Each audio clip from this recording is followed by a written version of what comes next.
My daughter's boyfriend didn't know the night he called me a small-time contractor in front of 40 people at the Hargrove Country Club was that my construction company held the deed of trust on his father's $3.8 million commercial property in downtown Hartford. He found out 6 days later.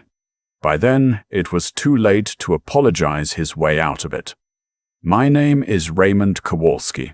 I'm 63 years old. I came to this country from Gala when I was 19 with a duffel bag, $200 in cash, and the phone number of a distant cousin in New Jersey who barely remembered inviting me. I didn't speak enough English to order breakfast at a diner. I learned the language on job sites, picking up words between the sound of nail guns and concrete mixers, 2x4, plumb line, watch your back.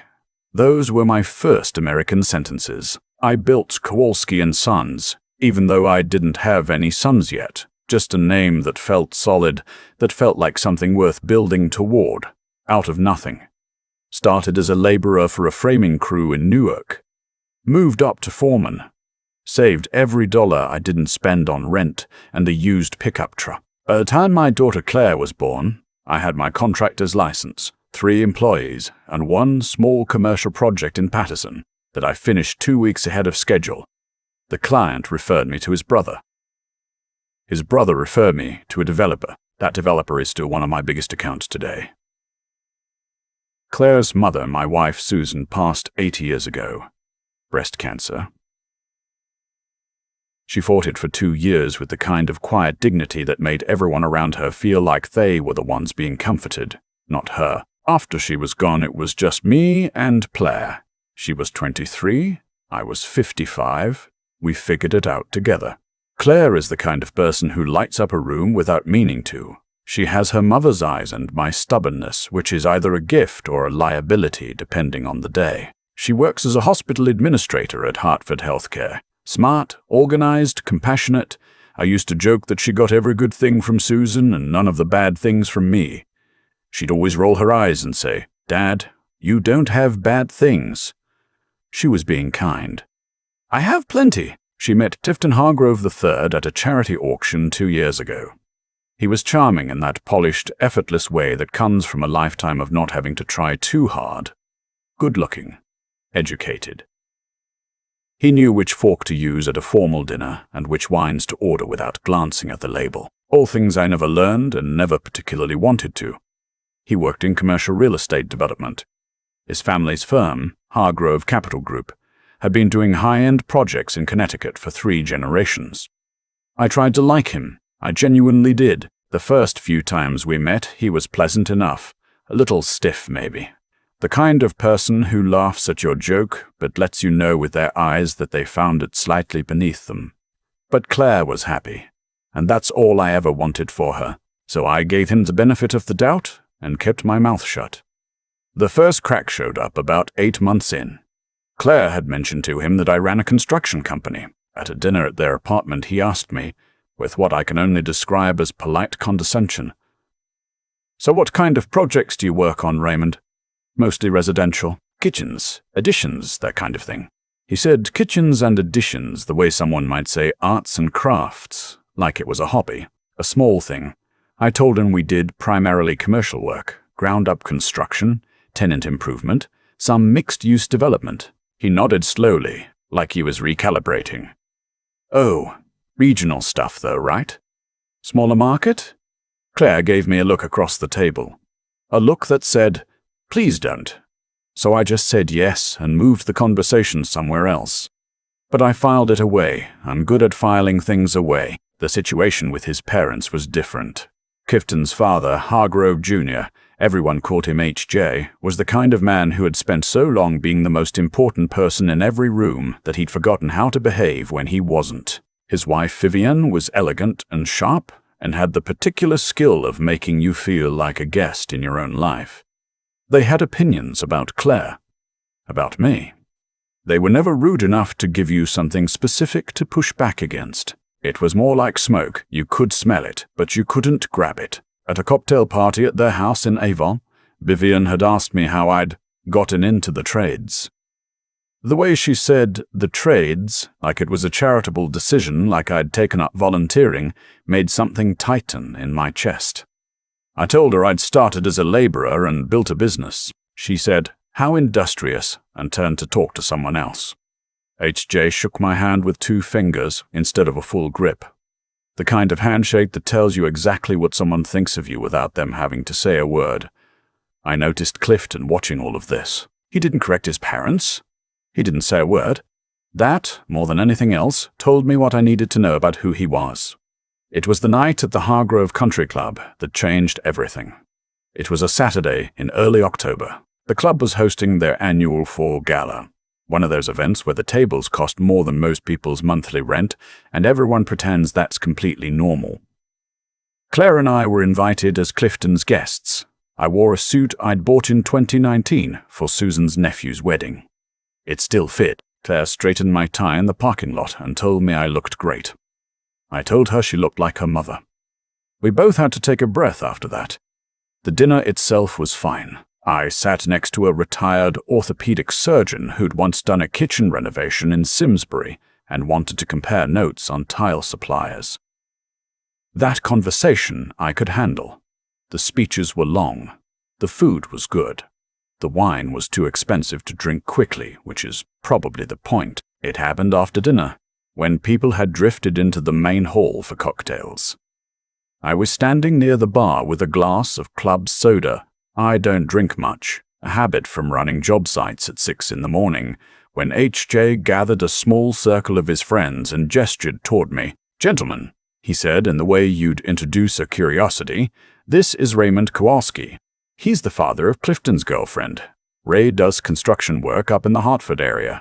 He said construction work with a particular pause before it, like the words needed extra handling, like he was telling them I did something slightly embarrassing, but he was being gracious enough not to say so. One of his friends, a man named Prescott, who I'd learned later was a mergers and acquisitions attorney, looked at me with an expression of genuine surprise. Construction? Like what, commercial projects? The surprise wasn't the polite kind. Before I could answer, Clifton stepped in. He'd had a few drinks by then. His collar was loosened and his confidence had moved from polished to careless. "Small-time contractor," he said with a laugh that was meant to land as affectionate but didn't. "He builds strip malls and office parks, Hartford area stuff." He clapped me on the shoulder like we were old friends, and the joke was one we'd been sharing for years. The circle laughed. Not loud, not mean, just enough. I looked at Claire. She had gone still. Her face was the careful blank of someone working very hard not to react in a way they'd regret. She caught my eye. I gave her a small nod that I hoped said, "I'm fine. Don't worry about me. We'll talk later." What I didn't do, raise my voice. Make a scene. Say anything at all, actually. I smiled. I took a sip of my club soda. I said, "It pays the bills," in the most agreeable tone I could manage. Clifton laughed again. HJ looked pleased with himself. Inside, something had gone very quiet and very clear. Here's what Clifton didn't know, because he'd never bothered to find out. Kowalski & Sons isn't a strip mall contractor. We have done strip malls, yes, and office parks, and warehouses and school additions, and a hospital wing in New Britain that I'm still proud of. But over the past 15 years, we have also moved into something else: construction financing and project lending. We partnered with a private credit fund 10 years ago. We became a registered commercial lender in Connecticut. When developers come to us now, sometimes they need a contractor. Sometimes they need a contractor. Sometimes they need a loan. Sometimes they need both. One of the loans on our books, a construction-to-permanent loan we'd originated 18 months earlier through a referral from a Hartford attorney, was on a $3.8 million commercial mixed-use project in downtown Hartford.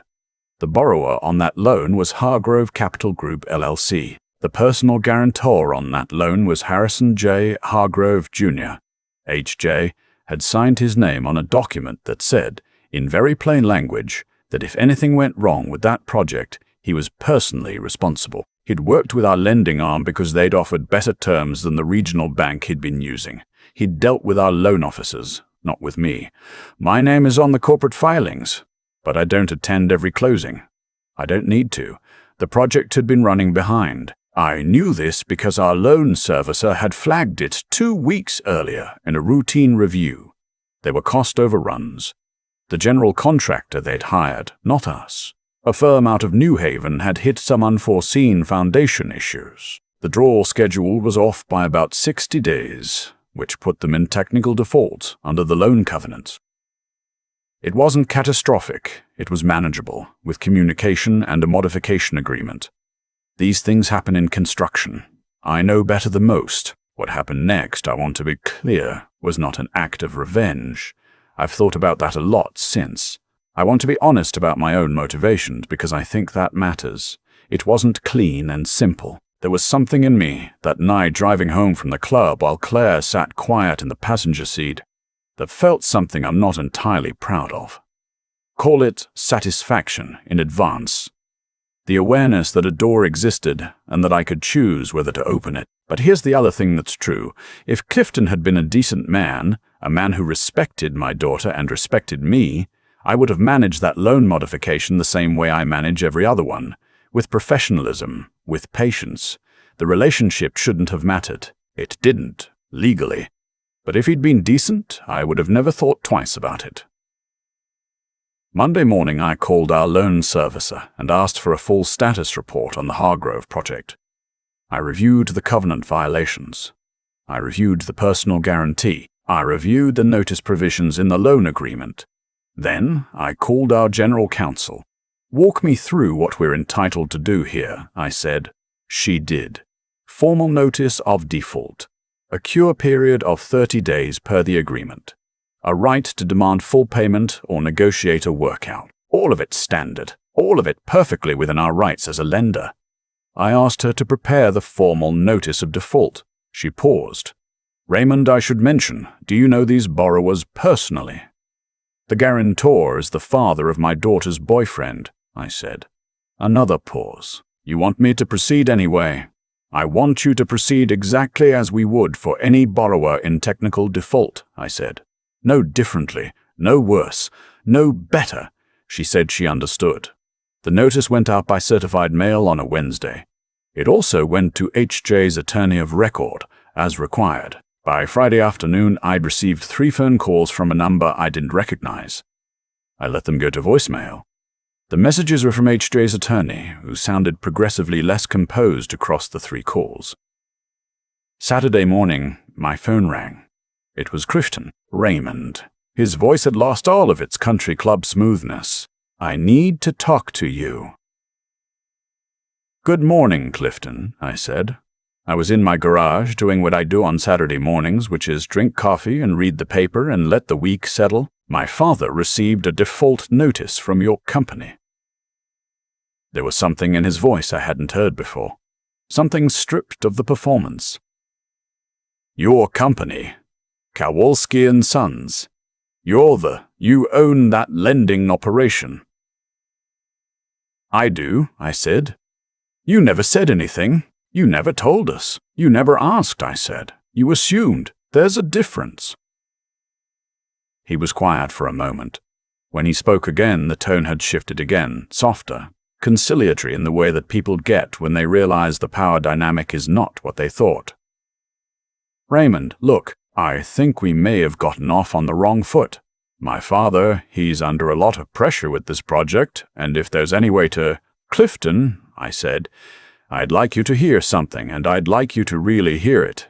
I kept my voice even. The default notice is a legal document based on the terms of a contract your father signed. It has nothing to do with anything personal. Our team will work with your father's attorneys to evaluate a loan modification. That process will be handled exactly as it would be for any other borrower. I paused. "But I also need you to understand something separate from the business matter. I need you to understand it clearly."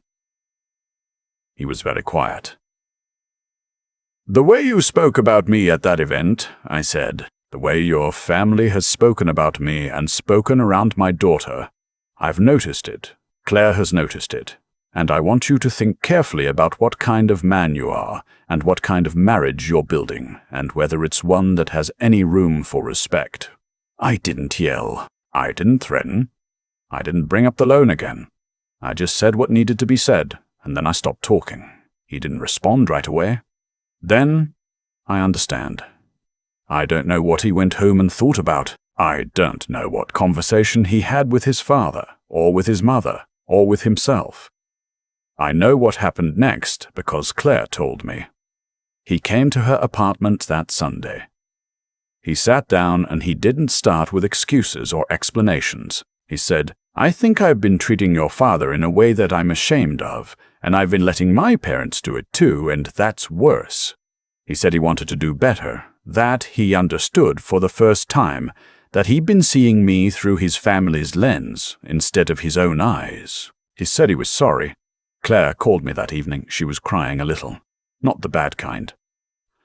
"Dad," she said, "what did you say to him?" "Not much," I said. "Just the truth.